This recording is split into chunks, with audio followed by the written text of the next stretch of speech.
Hello বন্ধুরা, good morning. আশা করি সবাই ভালো আছো। তো আমি শ্রদ্ধা, আমার একটা নতুন মিনি ব্লগে সবাইকে স্বাগত। তো আজকে একটু ঘুম থেকে উঠতে দেরি হয়ে গেছে, কারণ আজ তো আমার কলেজের ছুটি ছিল। তো সেই জন্য দেরি করে ঘুম থেকে উঠেছি। উঠেই ঘরটা বিছানাটা ভালো করে পরিষ্কার করে নিয়েছি, জল আর চা খেয়ে নিয়েছি। আর আমার পড়ার টেবিলটা যেহেতু অগোছালো ছিল, সেটা ভালো করে পরিষ্কার করে নিয়েছিলাম। আর বাবা বাজার থেকে নিয়ে এসেছিলো কাটাপোনা মাছ, যেহেতু আমি খেতে ভালোবাসি ওই জন্য।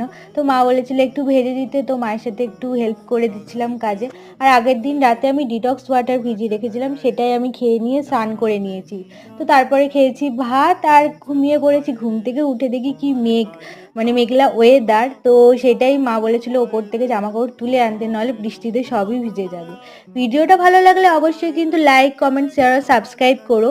তো নিচে নেমে আমি ভালো করে মুখটা ধুয়ে নিয়েছি আর একবার ডিটক্স ওয়াটারটা খেয়ে নিচ্ছি। তো